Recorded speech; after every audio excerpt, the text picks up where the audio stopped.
एक दिन की बात है। एक गरीब देहाती मजदूर अकरम शाम को अपने कच्चे घर लौटा। उसकी बीवी माहम चूल्हे पर सादा सा खाना बना रही थी। अकरम ने धीरे से बैठते हुए कहा, माहम, मैं सोच रहा हूँ कि शहर जाकर काम तलाश करूँ। यहाँ तो अब कुछ बचा ही नहीं। न मजदूरी है न गुजारा। तुम हो और छोटा बेटा वसीम है। मैं तुम दोनों को कैसे संभालूं? माहम ने अकरम की ओर देखा और बोली, अगर यही बेहतर है तो जाओ, लेकिन मुझसे एक वादा करो। 20 साल से एक दिन भी ज्यादा मत लगाना। अगर एक दिन भी ऊपर हुआ तो समझ लेना कि मेरा तुमसे कोई रिश्ता नहीं रहा। मैं आजाद हूं और तुमसे कोई सवाल नहीं करूंगी। अकरम ने वादा कर लिया और अगले दिन कपड़े और रोटी की एक पोटली लेकर शहर रवाना हो गया। शहर में उसे कुछ दिनों बाद एक अच्छा काम मिल गया।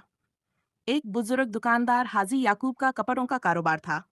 अकरम की मेहनत और ईमानदारी ने हाजी याकूब का दिल जीत लिया। वह उसे अपना खास कारिंदे की तरह रखने लगे।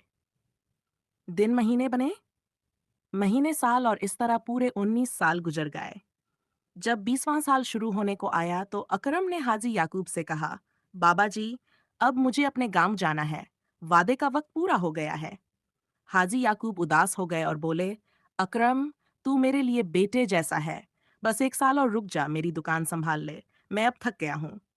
अकरम ने मुस्कुराते हुए कहा, अगर वादा न होता तो जरूर रुकता, लेकिन माहम से मैं क्या मुंह दिखाऊंगा। मजबूरन हाजी याकूब ने उसे जाने दिया। जाते समय उन्होंने 20 साल की मजदूरी का एक बड़ा थैला और 3 सोने के सिक्के इनाम में दिए। अकरम खुशी खुशी गांव की तरफ चला, लेकिन रास्ते में 3 डाकुओं ने उसे रोक लिया और सब कुछ छीन लिया। अकरम ने बहुत मिन्नत की, भाइयों, 20 साल की कमाई है, कुछ तो छोड़ दो, आधा ले लो। लेकिन वे न माने। अकरम को मजबूरन थैला देना पड़ा। डाकू चले गए, लेकिन उन्हें यह नहीं पता था कि अकरम की जेब में 3 सोने के सिक्के बचे हुए हैं। दिल टूटे अकरम आगे बढ़ा। रास्ते में एक बाग के पास 3 मुसाफिर मिले, 2 नौजवान और एक बूढ़ा। दोनों नौजवानों ने बताया कि ये उनके वालिद हैं, जो परिंदों की जबान समझते हैं, लेकिन उनकी हर बात की कीमत एक सोने का सिक्का होती है। अकरम ने पहला सिक्का दिया। बूढ़े ने कहा, जब दरिया पागल हो, उसमें कदम मत रखना। दूसरा सिक्का दिया तो कहा, जब परिंदे किसी जगह पर मंडरा रहे हों तो वहां जरूर देखना, कोई राज छुपा होता है। तीसरा सिक्का देने पर कहा, जब किसी चीज को देखकर गुस्सा आए तो फौरन फैसला मत करना, कुछ देर ठहर जाना। अकरम ने उनका शुक्रिया अदा किया और आगे बढ़ा। कुछ देर बाद वह एक दरिया के पास पहुंचा। दरिया उफान पर था। उसने पहली नसीहत याद की और रुक गया। एक घुड़सवार वहां आया और बोला, मैं दिखाता हूँ कैसे पार करते हैं। उसने घोड़ा दौड़ा दिया, लेकिन बीच में ही तेज लहरों ने उसे बहा दिया। अकरम बच गया और अल्लाह का शुक्र अदा किया। थोड़ी दूर आगे बढ़ा तो आसमान में परिंदों को मंडराते देखा।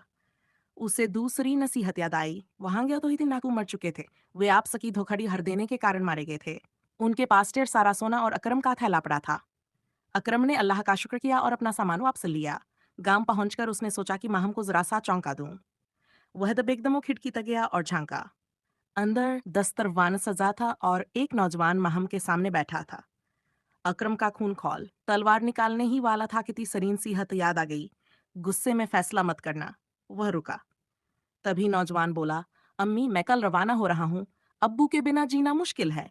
20 साल हो गए, शायद वो कहीं मिल जाएं। मेरा दिल कहता है कि वो लौटेंगे। अकरम की आंखें भर आईं। यह तो उसका बेटा वसीम था।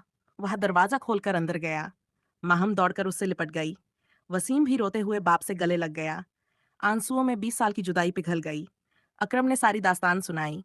शहर में काम, डाकू, 3 सिक्के, बूढ़े की नसीहतें और उनका असर। फिर दोनों थैले सामने रखे। एक में 20 साल की मेहनत की कमाई थी और दूसरे में डाकुओं का सोना।